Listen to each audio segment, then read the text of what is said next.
Conforme escreveu Marcos, para a leitura do capítulo 2. Marcos, capítulo 2, a partir do versículo 1. Marcos 2, versículo 1. 4 motivações a respeito de Jesus.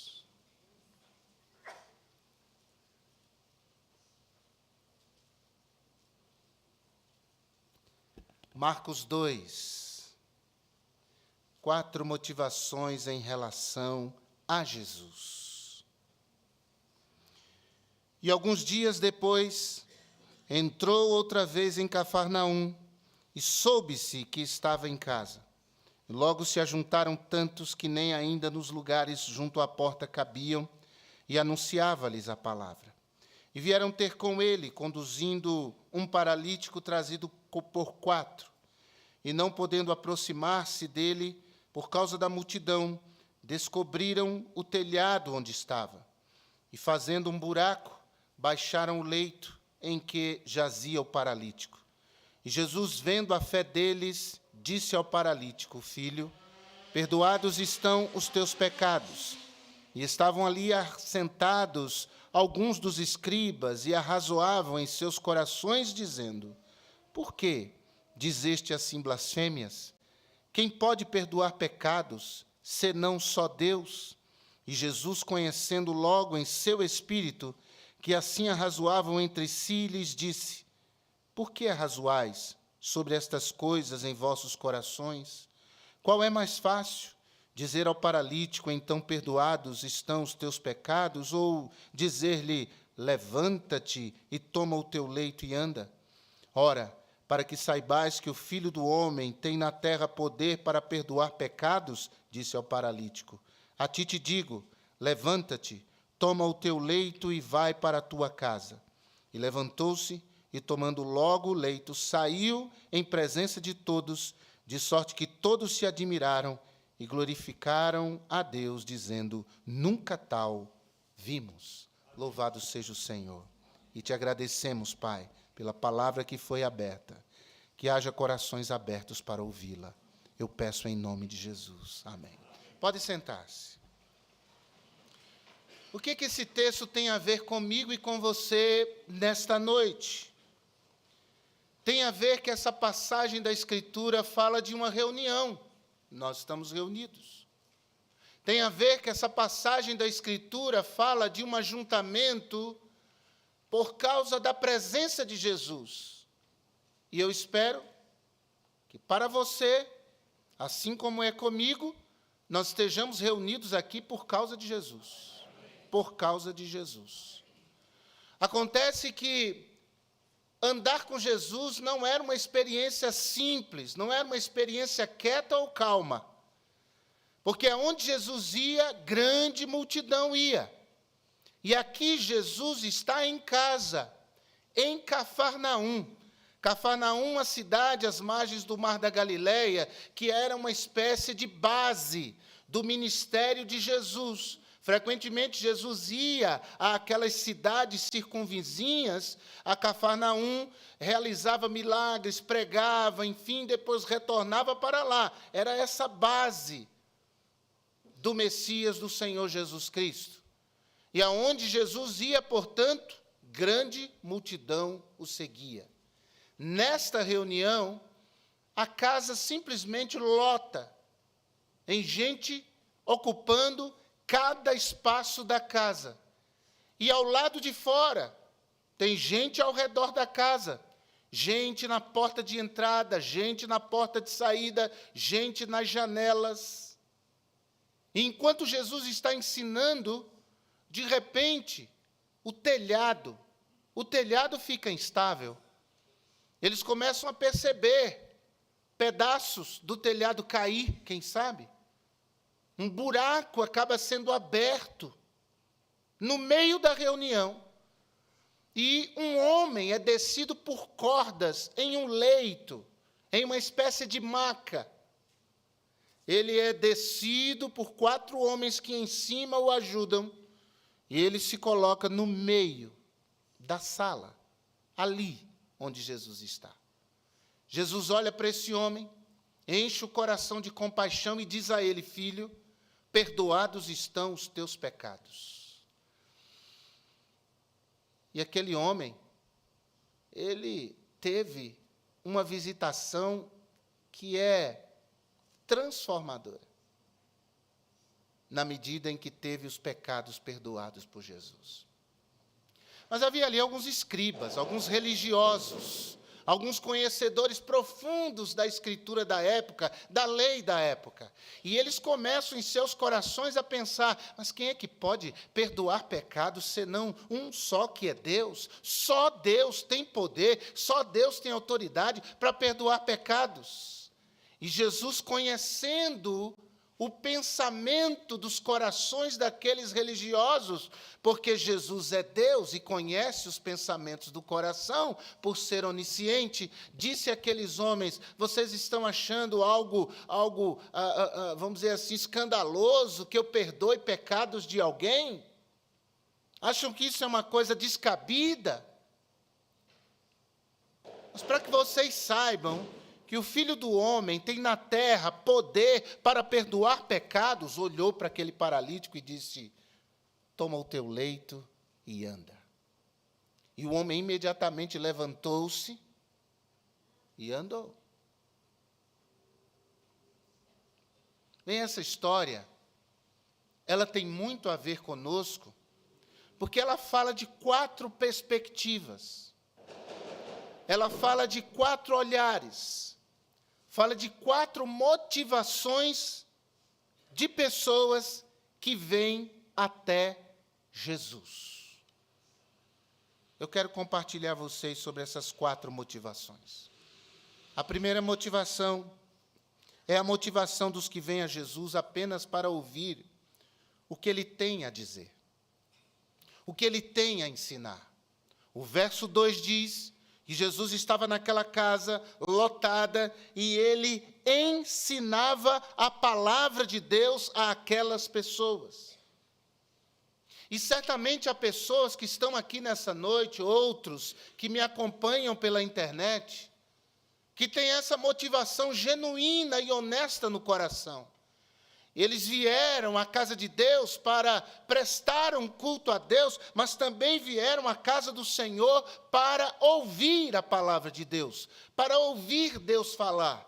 Há pessoas que são motivadas a ir até Jesus para ouvir os seus ensinos, para agregar ao coração uma nova mensagem, um novo ensinamento, uma nova lição. Há pessoas que são tão interessadas que trazem um caderno, anotam numa folha de papel, marcam a Bíblia, porque estão ávidos, estão famintos, desejam aprender e entendem que não aprenderam tudo, desejam agasalhar nos seus corações uma lição, uma indicação, alguma coisa que Deus lhes mostre pela sua palavra, que vai ajudá-los a decidir questões, que vai ajudá-los a tomar direções, que vai consolar, confortar e, acima de tudo, fortalecer o seu coração. Essas pessoas não estão contentes com o que elas sabem, porque elas sabem que Deus tem muito mais para elas. E o Senhor Jesus nos convidou a aprender dele, que é manso e humilde de coração. E por isso há pessoas que vêm até Jesus com essa motivação de ouvir, de aprender, de ouvir o que Jesus tem a lhes dizer e saber que isso os abençoará. Mas há uma segunda motivação que leva pessoas a Jesus. É a motivação dos que vêm a Cristo, a Jesus, trazendo pessoas. E trazendo pessoas com necessidades. O verso 3 e o verso 4 fala de 4 homens que estão envolvidos em uma grande missão, em uma missão nobre. Fazer com que um paralítico chegue até Jesus. Nós não sabemos quem eles eram. Não sabemos se conheceram lá, no meio daquela multidão que rodeava a casa, impedida, impossibilitada de entrar. Não sabemos se já se conheciam antes. Nós não temos essa informação. O fato é que o amor destes homens os uniu em prol da necessidade de alguém. E eles bolam um projeto na cabeça. Se não conseguimos ir pela horizontal, vamos levar você até Jesus pela vertical. Vamos abrir o telhado. Vamos fazer você chegar a Cristo de alguma forma. Eu fico imaginando aquele paralítico dizendo, gente, mas será? Será que isso vai dar certo? Imagina os amigos dizendo, fica tranquilo, vai dar, você vai chegar, a gente vai conseguir. Aqui, nessa noite, ou me acompanhando pela internet, há pessoas com esta motivação. Não é incomum, aliás, é muito frequente. Pessoas me procurarem, às vezes na porta, no domingo de manhã, com um bilhetinho, ou mesmo falando comigo, dizendo assim, pastor, ore, hoje à noite eu vou trazer um amigo meu que está com um problema sério. Pastor, ore, hoje à noite eu vou trazer o meu pai, a minha mãe. Meus primos vieram para o interior e eu os convidei a vir à igreja, ore para que Deus toque o coração deles. E a gente vê a satisfação dessas pessoas ao lado de amigos, de familiares, de conhecidos, de vizinhos, na igreja, ao lado dessas pessoas, a alegria, a satisfação de podê-las trazer essas pessoas a Cristo. Essa é a motivação que elas têm. Movidas por amor, sabendo da necessidade que as pessoas têm de Jesus Cristo. Há uma terceira motivação de pessoas a respeito de Jesus. É a motivação dos que vêm a Jesus porque foram trazidos. Há aqueles que vêm ouvir a voz de Jesus. Há aqueles que se empenham para trazer pessoas para que elas tenham um encontro com Jesus. E há aquelas que são, de fato, trazidas. É o versículo 2. Essas pessoas são representadas por esse paralítico, que não podia vir, que não tinha condições de vir até Jesus, mas foi trazido por Jesus. Ou a Jesus, por aqueles homens. Vocês sabem que há pessoas que talvez estejam aqui hoje que foram trazidas. Talvez haja pessoas aqui já salvas por Jesus, mas que foram trazidas à igreja, convidadas a um culto, convidadas para um almoço, por alguém crente. E geralmente, as pessoas assim, mas qualquer dia eu vou. Porque, olha, para uma pessoa chegar à igreja, uma pessoa que não é batista, não é evangélico, não é... Para ela chegar até um culto na igreja, ela passou por 40 barreiras, até ela chegar. É muita coisa que passa na cabeça de uma pessoa convidada a vir à igreja. Tem gente que já pensa assim, esse camarada vai me levar para a igreja, o pastor vai pôr a mão na minha cabeça, vai expulsar o demônio de mim. Porque tem igrejas que isso acontece. Não, eu vou qualquer dia, porque ele está pensando, eu vou lá naquela igreja, vão tirar todo o meu dinheiro. Porque isso acontece em alguns lugares. Tá bom, não, olha, quando eu tiver tempo, a gente combina aí, aquela coisa do brasileiro, não, a gente marca. Esse negócio de a gente marca, não marca nunca. Porque ele está pensando assim, eu vou lá naquela igreja lá, aquele povo gritando glória, aleluia, gritando, vai ter alguém rodopiando lá no meio da igreja. Esses crentes são meio estranhos. O pessoal julga, não é? Todo mundo por causa de um ou outro. E aí o amigo convida, marca o dia. E ele diz, 18h30, hein? 18h30. E 14 horas ele manda um zap. Esquece não, hein? 16 ele manda um áudio. Passo aí na tua casa, mais ou menos 18 horas eu passo aí para te pegar. Lá pelas 17, Ele manda uma mensagem bonita, um versículo, e diz, não, ele fica ali no pé da pessoa, precisa dar bom, eu vou. Tem crente que é insistente. Sabe a história do crente que tinha um vizinho no andar de cima, aqueles prédios menores de escada, e no domingo de manhã, tipo assim, 7 da manhã, ele bateu a porta, e o vizinho acordou, ainda meio, foi lá atender o irmão, o crente. Ele disse assim, bom dia, eu queria te convidar para ir à minha igreja hoje pela manhã. Aquela alegria. Aí o homem falou assim, que horas são? Hoje não dá para mim não, tá bom? Obrigado, viu? Obrigado, tá bom. Tá. Deus abençoe.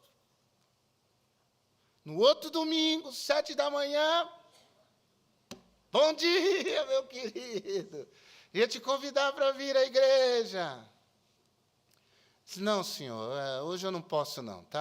Estou muito ocupado, já meio bravo. Terceiro domingo de novo na campainha. Bom dia. Falou, o seguinte, como é que você vem na minha casa uma hora dessa? Eu trabalho a semana toda, rapaz. Respeite. No outro domingo, de novo. Bom dia, vim lhe convidar, não quero ir à igreja nenhuma. Você não entendeu ainda? Não me interessa. Tá bom.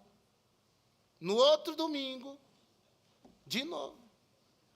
Bom dia, meu convite, vim lhe convidar. Nem terminou, irmão. O homem já deu-lhe um soco, ele caiu, escada abaixo. Chegou lá embaixo, todo torto. Olhou para o homem e disse assim, mas você vai, não vai? Esse é insistente. Talvez tenha gente aqui que veio hoje por insistência de alguém que disse, vai lá, vai ser bom, é legal, você vai ver. Mas em quarto, há a motivação dos que vêm a Jesus, mas que não trazem a alma, não trazem o seu coração. E o verso 6 fala daquele grupo de escribas que estava na casa. Grupo de escribas que não foi levado por ninguém, eles foram com as próprias pernas. Eles chegaram cedo, tanto que estavam dentro da casa. O texto diz que eles estavam sentados. Eles certamente foram os primeiros mesmos a chegar, a ponto de encontrar lugar para sentar. Eles estavam bem perto de Jesus, bem perto do paralítico, quando a cura aconteceu. Agora eles estavam lá, culto de corpo presente. Já viu esse culto? É o culto de muitos crentes. Culto de corpo presente. O corpo está presente, mas a cabeça está não sei onde. A cabeça está em outro lugar. O corpo está presente, mas o coração está em outro lugar. Aqueles homens trouxeram o intelecto para aquele encontro com Jesus. Trouxeram a teologia para aquele encontro com Jesus. Trouxeram, talvez, a filosofia ao encontro com Jesus. Trouxeram sua experiência, sua formação, seus diplomas, seu academicismo para aquele encontro com Jesus. Mas eles não trouxeram o coração. Eles estavam alertas ao culto. Talvez, como era muito comum aos escribas, fariseus, religiosos, atentos para pegar Jesus em alguma palavra errada, em alguma atitude que eles julgassem ser blasfêmia, heresia, e depois tripudiarem sobre Jesus. Tem gente que vem às igrejas assim, com um espírito extremamente crítico. Eles não cultuam a Deus, eles criticam o culto a Deus. Não gostei do hino, não gostei da pregação, não gostei da oração, demorou demais, ou foi rápido demais, ou estava calor demais, ou estava frio demais, ou o banco não é confortável, ou a pessoa do meu lado era barulhenta, ou é isso, ou é aquilo. Eles vêm ao encontro com Jesus e trazem todo esse arcabouço de pensamentos e tudo mais, mas não trazem um coração e não trazem um coração aberto. Esses homens estão lá. E Jesus está ensinando. Daqui a pouco, crack, pedaço de coisa caindo no chão. E certamente, quem sabe, eles dissessem assim, mas que absurdo. Mas o que está acontecendo? Não falei? Não falei que essa reuniãozinha aqui não é nada? Lá na sinagoga, o pessoal é aquela reverência, não tem nada disso. Onde já se viu? Aí vai abrindo, e aí descem aquele homem. Imagina esses religiosos pensando assim, mas que falta de respeito, mas onde já se viu? Tinha que ser nessa reuniãozinha mesmo, desse Galileu aí. Aí Jesus olha para o homem. Diz, filho, teus pecados estão perdoados. Aí pronto.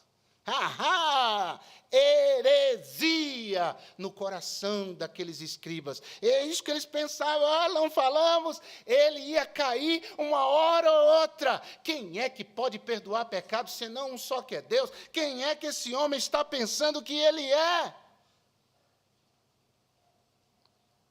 Talvez haja gente aqui hoje, exatamente assim. Pessoas que não foram forçadas a vir, elas vieram. Vieram por vontade própria. E trouxeram todo o aparato, trouxeram todo o apetrecho, trouxeram tudo. Mas não trouxeram o coração. Porque quando a gente traz o coração, irmão, a gente não se preocupa com quem é que vai pregar. Quando a gente traz o coração, a gente não se preocupa quanto tempo vai levar. Quando a gente traz o coração, a gente não se preocupa se alguém sentou no nosso lugar de estimação. A gente senta em outro lugar e assiste o culto, e cultua, e é abençoado do mesmo jeito. Quando a gente traz o coração, a gente sai do culto diferente. A gente sai do culto melhor. A gente sai do culto tocado por Deus. Mas quando a gente vem ao culto com a mente cheia de pensamentos, cheia de critérios, cheia de preconceitos, sabe? Aí essa reunião é tudo, menos um culto. E a gente sai, talvez e com certeza eu diria, pior do que a gente entrou. Porque um coração fechado não é trabalhado, não é tocado, não é transformado. Um coração fechado não ouve. Um coração fechado não se deixa moldar, não é penetrado pela palavra. Um coração fechado fica ali.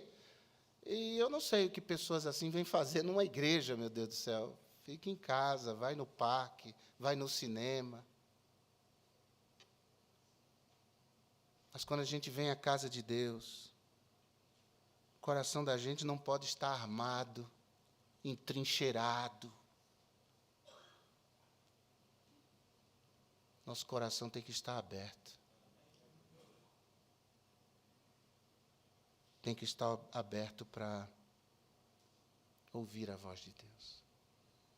Coração fechado, o milagre pode aparecer. Olha, aconteceu um milagre. Um coxo levantou e saiu andando. Mas os escribas tinham todo esse aparato de intelectualidade, mas não tinham um coração sensível para dizer, glória a Deus, que bênção, você viu, Deus é com esse Galileu. Não.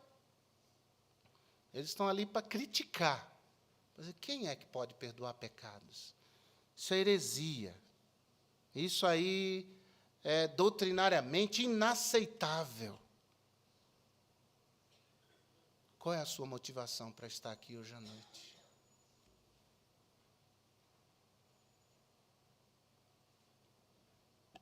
O seu coração está aqui?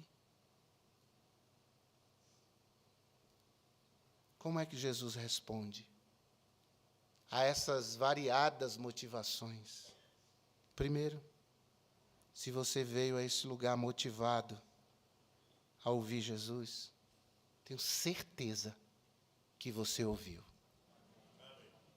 Eu tenho certeza que a voz do Espírito Santo ecoou dentro do seu coração, da sua alma, e está produzindo alguma coisa boa. Porque a Bíblia diz que a fé vem pelo ouvir e ouvir pela palavra de Cristo. Porque a Bíblia diz que quem é de Deus ouve, escuta a palavra de Deus, Romanos 10, 17, Romanos 8, 47. Mas se você veio aqui, a este lugar, motivado por trazer alguém a Jesus, saiba que Deus vai ver a sua fé. Jesus contempla a sua fé. Jesus sempre leva a fé das pessoas em consideração. Jesus não despreza alguém que vem a Ele com o coração cheio de fé. O versículo 5, Marcos diz, e Jesus, vendo a fé deles, dos 4, olhou para o paralítico e declarou a ele o perdão dos pecados e, posteriormente, a cura física. Jesus vê quando você se esforça para trazer alguém para a igreja. Jesus vê quando você ora e convida aquele pai amargurado, aquela mãe atormentada, aquele irmão perdido, aquele amigo da faculdade, ou colega, ou aquele que mora na sua rua, o seu vizinho, que está atordoado, desesperançado, perdido. Jesus vê a sua fé. Jesus vê essa motivação. Então, continue convidando, continue insistindo, continue ligando, continue investindo em oração nessa pessoa, porque Deus vê a sua fé. Deixa eu fazer uma pesquisa aqui rápida. Quem trouxe alguém para a igreja, convidou, e naquela noite essa pessoa se converteu? Levanta a mão. Olha lá, tem gente assim? Eu trouxe, precisamos de mais gente convidando, né, gente? Deus abençoe os que convidam.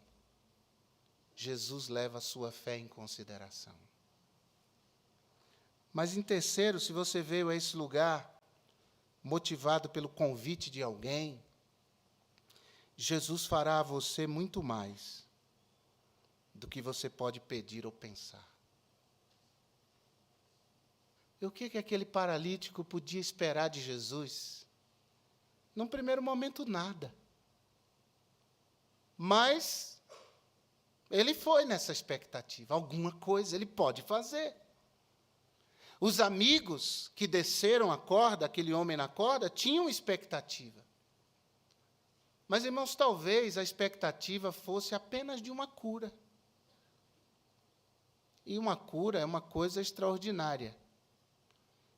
Mas, diante do que aquele paralítico recebeu depois, aquele paralítico recebeu o perdão dos pecados. Veja que ele não recebe a cura primeiro, para depois ter os pecados perdoados. Ele recebeu muito mais do que esperava receber de Jesus. Ele recebeu uma declaração de perdão de pecados e, consequentemente, uma declaração de salvação. Certeza de vida eterna, certeza de sua vida ser transformada pelo poder de Jesus mediante aquela proclamação. E por que é que Jesus diz, filho, perdoados estão os teus pecados? Em vez de dizer logo, levanta, toma o teu leito e anda.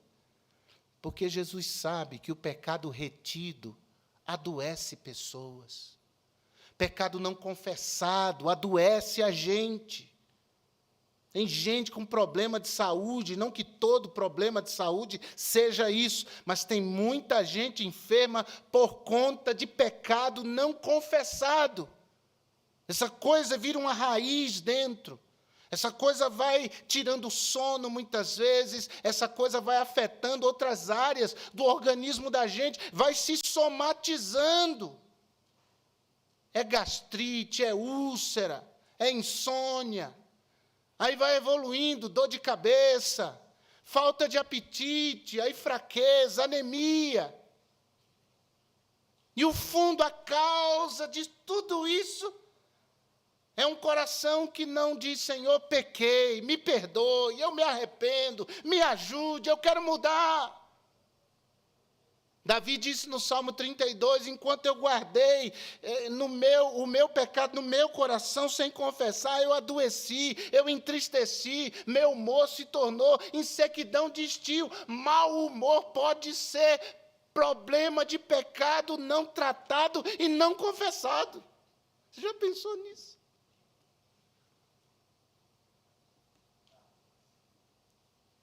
Mas Davi diz no Salmo 32, verso 1, bem-aventurado o homem cuja a transgressão é perdoada e o pecado é coberto. Se você veio aqui atrás de uma coisa, se você crê em Jesus, você pode sair aqui desse lugar com algo muito melhor e muito maior, a sua salvação.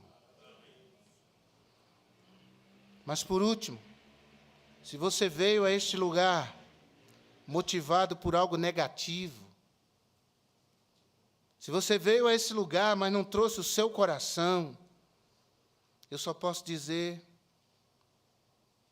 que não lhe restará mais nada a não ser perturbação. Perturbação quando o coxo está descendo pelas cordas. O que está acontecendo? Que absurdo. Perturbação de alma. Quando a cama desce no meio da sala e Jesus diz: perdoados estão os teus pecados. Aquilo incomodou. Eles ficaram: mas que isso? Que absurdo, isso é antibíblico. Onde é que está isso na Bíblia? Isso é heresia, isso aí, a doutrina está sendo ferida, essa agonia, essa angústia, essa perturbação. E tem gente assim, irmão, que implica com tudo. Tem gente que diz assim: é porque está ficando velho. Não, é que sempre foi, é que a velhice vai piorando. Quando você é gente boa, novo, você vai ser um velhinho, uma velhinha, gente boa. Se você é cri-cri novo, você cuida disso, muda. E vai piorando com a idade. Vai ficando cada vez pior. Um exemplo de velhinho, eu digo com todo respeito, admiração e amor, um exemplo de velhinho, gente boa, irmão Francisco Barbosa. Gente boa, eu queria ter conhecido o irmão Francisco Barbosa 40, 50 anos atrás. Devia ser gente boa demais. Para gente sem coração, sem alma, gente que perdeu a alma, gente vem ao encontro com Jesus e deixa a alma em casa, o que resta é amargura, o que resta é falta de paz, o que resta é perturbação, o que resta é azedume, o que resta é mau humor. A minha oração é que Deus perturbe o seu entendimento. Mas perturbe tanto que você diga assim: eu vou parar de brigar, de endurecer meu coração, eu vou abrir o meu coração para Deus atuar no meio da minha alma. Senão você vira um religioso, que alguém se converte e você não vibra, que um hino é cantado e você não glorifica, e Deus está falando e você se endurece, rechaça, racionaliza. Isso não é comigo, isso aí eu já sei. Ai, de novo. Meu Deus, como é que alguém consegue viver assim? Como é que alguém consegue ser gente assim? Que essa perturbação te leve a se converter a esse Deus que opera e que trabalha nos corações das pessoas. Que quando alguém se quebranta e se humilha, Ele exalta. Quando o coração está aberto, dizendo: Senhor, opera na minha vida, de verdade, Ele opera. Ele cura feridas, Ele traz ânimo à alma, Ele transforma o coração para um coração alegre, que aformoseia o rosto, e que a Bíblia diz é bom remédio, traz cura, a gastrite vai embora, a queimação desaparece, o sono dos justos vem visitar a pessoa. Por isso, abra nessa noite seu coração fechado para Jesus. Por isso, rejeite o culto de corpo presente para estar em um culto de alma, de coração, de mente presente. E presente diante daquele que tem poder para perdoar pecados. Por isso, nessa noite, sua sede de ouvir Jesus pode e será satisfeita. Sua ação em favor dos outros pode e será recompensada.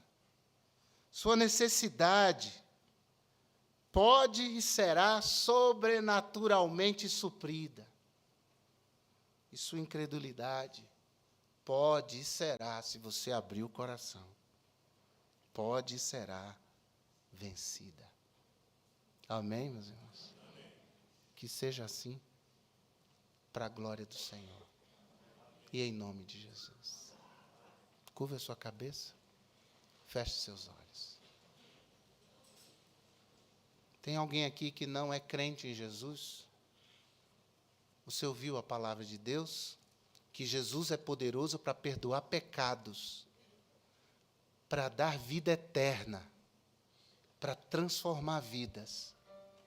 E você está aqui sem Cristo, você não conhece de verdade esse Jesus, mas você quer o perdão dos seus pecados, a transformação da sua vida, você não é crente. E você diz, eu quero, pastor, entregar minha vida a Jesus agora. Faça um sinal com a sua mão assim. Só levantar a mão eu vou saber que é você. Amém.